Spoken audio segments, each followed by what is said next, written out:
are making small batch macaroni and cheese, and it is pure comfort food. We're using a combination of 4 different cheeses, and it makes for a creamy, dreamy combo. This recipe is the perfect amount for 2 people, so you don't have to be worried about being tempted to eat too many leftovers. We're making a small batch recipe with big taste.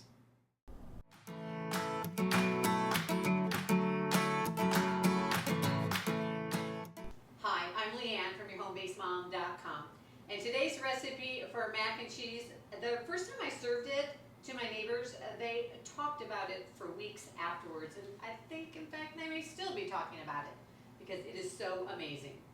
All right, we're going to start by boiling a cup of elbow macaroni, and I've already got that done. Now, if you like a really, really cheesy macaroni and cheese, only use a half of a cup of macaroni, okay? But today I'm using a cup. So we've got that drained, and I like to cook my macaroni until the al dente stage because we're going to bake this in the oven too, so you don't want to overcook it the first time around. So we're going to put that over here, and then we are going to mix together our little magic seasoning mixture, which is one of the things that gives this mac and cheese so much amazing flavor. We're going to start with a 1/4 teaspoon of dry mustard, a 1/4 teaspoon of garlic salt, a 1/4 teaspoon of onion powder, a 1/4 teaspoon of salt, 1/4 teaspoon of parsley, 1/8 of a teaspoon of basil, and 1/8 of a teaspoon of paprika. And then we're just going to give that a nice little mix together, and we'll put together our cheeses. Start with our cheese sauce. Now, to begin with, we're going to add in a tablespoon of butter, and we are going to melt that. Into our melted butter, we're going to add a tablespoon of flour, and this is going to make a little thickener or a roux for our cheese sauce. And we just want to stir this for a few minutes. It's okay if it turns slightly brown. That means that they've got some yummy brown butter there, and it's going to just kind of thicken up and combine together. Just going to stir it together until it thickens up.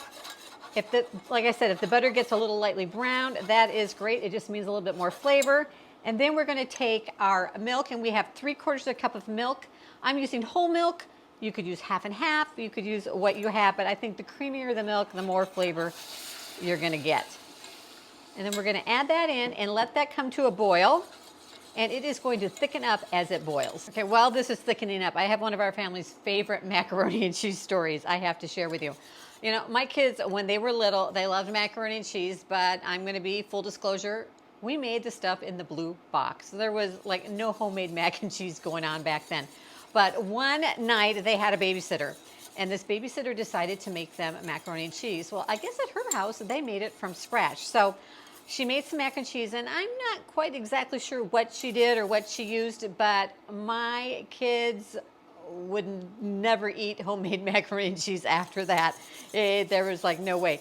But until they tasted this one, and then they decided that homemade mac and cheese was okay.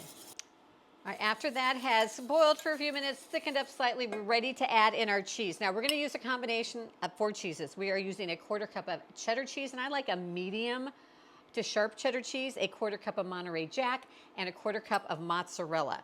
We're going to add all that cheese in, and then for our 4th cheese, we're going to add 2 tablespoons of Parmesan cheese. I've also saved a little cheese, grated a little bit more extra cheese that we're going to add on top of our macaroni and cheese before we put it into the oven. So just mix that in so it gets nice and melted. And then we are going to add in our spice mixture that we made. Again, now you can use any cheese combo that you like. This is just what we like at our house, and it makes for a really great flavor. Right, we're ready to just pour our cheese mixture in top of our macaroni. Make sure you scrape out all that cheese goodness. And we're just going to stir it to totally coat it. And like I said before, if you want it even cheesier, use less macaroni. But you're going to want to preheat your oven to 350 degrees Fahrenheit, because we're going to pop this in and bake it for 15 to 20 minutes. Until it's nice and heated through and it gets kind of bubbly and brown on the top. All right, I'm going to use these little dishes. They hold about a cup because you've got about 1 cup of the dry pasta makes 2 cups of cooked pasta, so you're going to end up with about 2 cups of mac and cheese, give or take a little bit because we've added the cheese in. So I'm just going to go ahead and pile this into my little containers.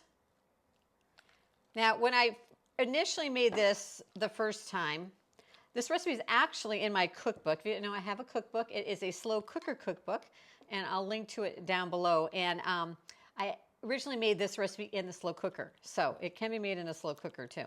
But the first time I made it, and I had my husband taste test it because he's, you know, my official taste tester, and he said it was good, but it was missing something. So I asked him what it was missing, and can you guess what he said? Well, does any man say pretty much? Not more cheese, but bacon. So we're going to add some extra cheese on top and some bacon. So I just like the cheese is mainly just kind of for looks. I think it looks a little prettier with that cheese melted on top. And then we'll go ahead and add, I did two strips of bacon, so each serving gets about 1 strip of bacon. One thing I like to do when I'm cooking with small little dishes in the oven to make it easier is I usually will just put them onto a baking sheet, and it's just easier to get them in and out of the oven.